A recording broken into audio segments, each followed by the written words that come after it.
Nama kita Samsir, jabatan dalam kampung di sini selaku Ketua RT 002 RW 9. Tepatnya di Kelurahan Padangsarai, dusunnya di Teratai Indah. Ada salah satu pemasang kilometer di rumah tersebut. Dalam kilometer itu tertulis rumah doa atau gereja. Baru timbul gejolak dari masyarakat memicu image yang tidak bagus. Padahal di situ tuh di media massa, di medsos dan segala macam sudah begini begitu, sudah sebar semuanya menjelekkan nama kami di Sumatera Barat. Padahal itu tuh bohong semuanya.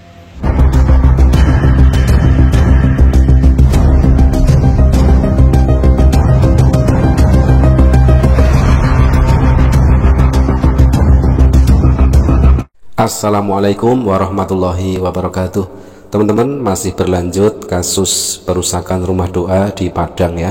Kita akan menilai dari sisi yang berbeda, yaitu dari sudut pandang warga yang ada di sekitar rumah doa yang dirusak massa tersebut ya. Bagaimanakah kronologi awal dan juga bagaimanakah duduk perkara yang sebenarnya. Duduk perkara rumah doa jemaat Kristen dirusak massa di Padang. Berita saya temukan di Kumparan News yang diunggah tanggal 28 Juli 2025. Salah satu rumah di Jalan Teratai Indah RT 02 RW 09 Kelurahan Padangsarai Kecamatan Koto Tangah Kota Padang Sumatera Barat dirusak massa.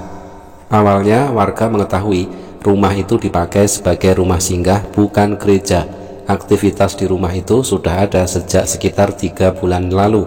Namun pada hari Minggu tanggal 28 Juli, seorang petugas pemasang listrik mendatangi kawasan tersebut. Petugas bertanya soal keberadaan gereja di sana untuk memasang aliran listrik. Dalam surat resmi yang dibawa pemasang listrik dari perusahaannya juga tertulis pelanggan atas nama rumah doa, gereja, tempat kegiatan keagamaan. Berawal dari sini, warga lalu mempertanyakan terkait keberadaan bangunan rumah tersebut. Pada hari Minggu tanggal 28 Juli 2025 sore, massa warga rame-rame mendatangi rumah itu untuk mengklarifikasi. Di saat itu di rumah tersebut juga ada kegiatan yang disebut dilakukan oleh Jemaat Gereja Kristen Setia Indonesia atau GKSI. Anak-anak sedang melakukan pendidikan agama. Saya lagi duduk sementara anak-anak belajar agama di dalam. Sesudah belajar agama, anak ini datang mereka atau massa terjadi dalam seperti video itu, ujar Fuaro Tambowo Nduru, salah satu jemaat yang saat kejadian berada di lokasi pada hari Senin tanggal 28 Juli. Ia menyebutkan jumlah massa ketika itu ada sekitar 30-an orang. Kemudian massa melakukan perusakan, kaca dipecah, kursi dan bangunan dirusak. Melakukan perusakan mungkin ada sekitar 30 orang, 9 orang sudah diamankan, ungkapnya. Nah, sekarang kita lihat dari sudut pandang yang berbeda ya, yaitu klarifikasi dari Ketua RT atau Pak RT setempat. Ketua RT setempat, Syamsir, menegaskan kedatangan massa warga awalnya hanya untuk mengklarifikasi tentang perubahan status bangun kepada pendeta. Awalnya yang diketahui warga sebagai rumah singgah ternyata sudah menjadi gereja. Namun di saat dirinya mengklarifikasi kepada pemilik bangunan, terjadi kalimat provokasi. Kalimat tersebut yang jadi pemicu amarah warga. Ada pemicu, ada antara dia dalam kurung jemaat, itu yang kami sayangkan. Jadi itu pemicu timbulnya emosi massa hingga melakukan perusakan, jelasnya. Padahal nawaitu masyarakat pertama itu datang ke sana meninjau baik-baik, mempertanyakan apa yang dilakukan di sana, ucap Syamsir. Assalamualaikum warahmatullahi wabarakatuh. Hari ini kita hadir di rumah Pak RT dan hadir juga di sini tokoh-tokoh masyarakat di Padangsarai, Ketua LPM dan Mama ada semua. Kami dari Sultan Ormas kemarin yang bikin video, kita ingin dengarkan langsung keterangan Pak RT. Kita sudah dengarkan langsung tadi, kita ingin beliau menjelaskan, mengkanter isu negatif yang beredar di media sosial cukup liar sehingga menjatuhkan marwah Sumatera Barat. Mohon keterangan Pak RT bagaimana sebenarnya Pak RT? tentang hal ini? Simpatkah? Ya, singkat padat berarti. Terima kasih. Assalamualaikum warahmatullahi wabarakatuh. Terima kasih Bapak-bapak karena kita diberi waktu. Tapi sebelum kita menyampaikan apa dari permintaan atau pertanyaan dari Bapak tadi, kita perkenalkan diri. Nama kita Samsir, jabatan dalam kampung di sini selaku Ketua RT 002 RW 9. Tepatnya di Kelurahan Padangsarai, dusunnya di Teratai Indah. Jadi apa yang disampaikan ditanyakan tadi oleh ketua kita tentang masalah kejadian pada hari Minggu 27 Juli ya, tahun 2025 tentang merobohkan salah satu tempat ibadah di media massa atau di medsos dan segala macamnya. Jadi saya selaku Ketua RT tegas menyampaikan pada hari ini kepada kita yang hadir pada hari ini semuanya, yang harus kita pahami tentang masalah cerita di medsos tersebut itu padahal sebenarnya tidak masuk akal. Kenapa tidak masuk akal? Yang harus kita pahami sendiri, pertama sekali tempat ibadah yang dia lakukan itu tidak mengantongi salah satunya izin operasi atau izin dan segala macamnya. Jadi rumah ibadah beliau padahal waktu mulai dibangun di situ tuh di sekitar bulan Desember tahun 2024 setelah digunakan itu pertamanya untuk rumah tinggal. Habis itu disalahgunakan untuk ibadah. Tapi karena umat Islam banyak diselingkar di rumah itu tuh merasa resah di situ tuh dapat laporan kita padahal dia melakukan sembahyang bagi umat Kristen di sana. Jadi karena kita selaku RT-nya kita panggil yang bersangkutan, nyata dia mengakui katanya itu pendidikan untuk anak, itu yang kita sayangkan. Kita tanyakan izinnya, dia tidak memiliki izin.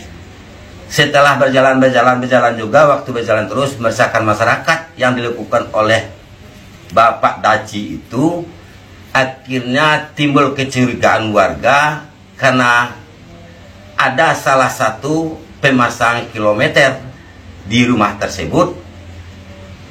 Dalam kilometer itu tertulis rumah doa atau gereja. Baru timbul gejolak dari masyarakat memicu image yang tidak bagus. Padahal di situ tuh di media massa, di medsos dan segala macam sudah begini begitu, sudah sebar semuanya menjelekkan nama kami di Sumatera Barat. Padahal itu tuh bohong semuanya. Dia tidak mengantongi izin. Waktu saya tanya sama dia, tidak akan menjadikan gereja. Tapi dalam video yang dilakukan, yang dikerjakan situ tuh dia kata yang jemaah adalah itu gereja. Tapi dalam di rekening listriknya tetap namanya gereja, tapi tidak mengantongi izin sama sekali. Saya selaku RT karena dituding oleh warga saya, katanya warga saya itu mungkin sudah begini begitu dengan yang bersangkutan. Kami berharap, saya berharap, warga pun berharap tentang hal itu tuh tolong pemerintah sikapi dengan bijak. Masyarakat di Indonesia pun sendiri kalau mendengar berita-berita atau membaca-baca baik di TikTok dan segala macam itu, tolong pahami betul dulu. Jangan menyalahkan orang masyarakat atau pemuda masyarakat yang menemu rumah tersebut. Sebab rumah itu tidak memiliki izin atau rumah bedah itu tidak memiliki izin. Demikian kita sampaikan kepada kita semua. Kita sudah Assalamualaikum warahmatullahi wabarakatuh. Betul itu diprovokasi sehingga masalah itu masih ada temuan. Nah yang membuat aksi itu adalah memicu. Apa memicu dulu? Ambil aja. Aja bah. Dikatakan oleh Ketua RT yaitu Bapak Syamsir, warga setempat sejak awal sudah mewanti-wanti kepada pemilik bangunan perihal perubahan status bangunan, sebab bangunan rumah itu terus berubah status. Pertamanya dia membangun, kedua rumahnya mau ditempati, ketiga ada untuk pendidikan anak, pendidikan agama, anak yang butuh nilai di sekolah di sana dibina, karena di sekolah negeri itu untuk memberikan mata pelajaran agama tidak ada di sekolah, makanya dilaksanakan di sana imbuhnya. Selaku RT pada saat itu, Syamsir telah menyampaikan agar pemilik bangunan mengurus izin perubahan status bangunan. Akan tetapi tiba-tiba warga mendapatkan informasi bahwa rumah itu sudah menjadi rumah doa atau gereja. Dari tempat tinggal setelah itu berubah jadi rumah singgah, lalu berubah menjadi tempat pendidikan agama untuk anak-anak. Tapi setelah saya dapat laporan dari warga, nyatanya melaksanakan ibadah sampai jam 10 malam. Itu bukan anak-anak lagi, tapi orang tua, bebernya. Syamsir mengungkapkan selaku ketua RT, dirinya tidak pernah mengeluarkan izin tentang tempat ibadah. Saya kumpulkan informasi dan segala macamnya, ternyata sudah berubah sekian hari berjalan. Saya panggil pemilik bangunan, dia datang ke tempat saya, dia berjanji akan mengurus izinnya. Tetapi setelah terjadi begini begitu, kemarin dia menyampaikan sama saya izin sudah keluar, tapi tidak pernah sampai ke saya. Tambahnya, dia menegaskan warga sekitar juga sangat toleran. Hal ini dibuktikan dengan lingkungan sekitar bermukim warga berbagai suku, mulai Nias, Batak hingga Minang. Warga kami rukun dan damai, ada Batak, Nias, Minang. Kami tidak intoleran. Perlu diketahui di RW 9 ada 4 RT. Pemukiman warga suku Nias ada di 3 RT. Tapi sejak ada pemilik bangunan ini, orang yang ke tempatnya 90% warga Nias dari luar, jelasnya. Ya teman-teman, itulah tadi klarifikasi dari RT setempat dan juga bersama warga kronologi awal bagaimana terjadi perusakan tersebut.